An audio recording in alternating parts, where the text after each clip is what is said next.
有数据显示，新加坡目前的谋杀率是平均每10万个人就有0.2人死于谋杀。以人口密度来计算，可能还是全球谋杀率最低的国家。这可能是社会逐步繁荣、国人安居守法的结果，也有可能是过去一宗宗骇人听闻的案件，精进了警方的预防和侦办能力。在80、90年代，新加坡的谋杀率大致上是每10万个人就有2个人被谋杀。我是坚文，我将和资深报人何颖和你回忆当年一起非比寻常的谋杀案，弃尸地点就在如今车水马龙的乌节路。那是在1987年3月 ，CID 召开记者会，宣布他们侦破了一起分尸案，受害人被剁成碎块，煮成了咖喱饭后，分别装进10多个塑料袋，丢进多户人家屋外的垃圾桶内。揭发此案的是一名警探，叫做马来。他接获线报，说是在1984年，有个38岁的男子甘洛木杜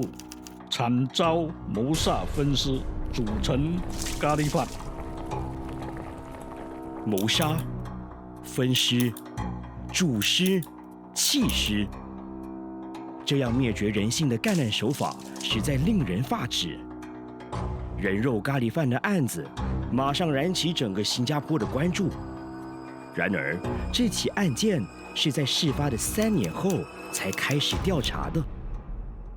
由于案件发生事隔3年，调查工作面对不少难度，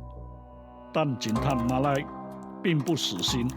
他在翻查失踪人口的档案中发现，木都的妻子雅斯曾经在1984年报案说，丈夫在当年的年底上云顶之后毫无音讯。除此，马来警探也发现这个案里面有3大疑点：第一，木都还欠公用事业局的贷款没有还清，除非他向大耳窿借贷，否则不太可能有多余的钱到云顶赌博。第二，木都已经向公司申请年假，日期是1984年12月21号到22号，怎么可能提早在12号那天出国度假，而没有通知公司？第三呢，根据印度人的习俗，他们向来不爱玩赤脚趾鸡，木都之前更加没有上云顶赌场赌博的记录，也没有欠赌债的记录，更何况他在那段期间完全没有出入境的记录。丈夫失踪的缘由疑点重重，但是妻子在事后却没有着急的跟进，令人匪夷所思。既然已经打草惊蛇，那抓蛇就要快、狠、准。警察马来花了2个月的时间，传问了30多个可能涉案的男女，并且根据所掌握的资料，做出了一个大胆的推断：雅斯的家人由于不堪雅斯受到木都的虐待，所以拟定了计划来杀害木都。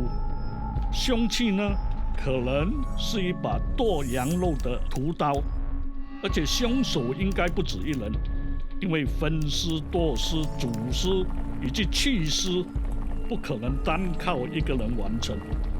1987年3月24日 ，CID 扣留了8个男女，包括雅斯的3个兄弟和他们的妻子，雅斯和他的母亲。不过，所有的嫌犯都否认跟案件有关。警方再三研究8个嫌犯的口供，抽丝剥茧，推断案发的可能情景大概如下：木都怀疑是先给人家用铁棒打昏，敲破了头盖骨，然后尸体惨遭斩剁成碎块，放入铝制的大饭锅内，再加上白米、咖喱和香料来烹煮。等到碎肉煮熟之后，当晚10点，碎尸分别装入数十个黑色的塑料袋里，沿着乌节路一带的街道丢弃在垃圾桶内。警方虽然只是假设，但是笃定案发的过程8、9不离十。可是调查的程序出现了关键性的障碍。如果木都真的是被杀害并且弃尸，3个年头已经过去，这人肉咖喱早已化为尘土。一起没有尸体的谋杀案似乎来到了死胡同。最重要的证据已经无法寻获，那还有追查下去的必要吗？这起没有尸体的案件，使到查案人员不禁想起了1963年发生的酒吧女郎 Jenny 世纪青被杀案。当年 Jenny 在姐妹岛潜水失踪，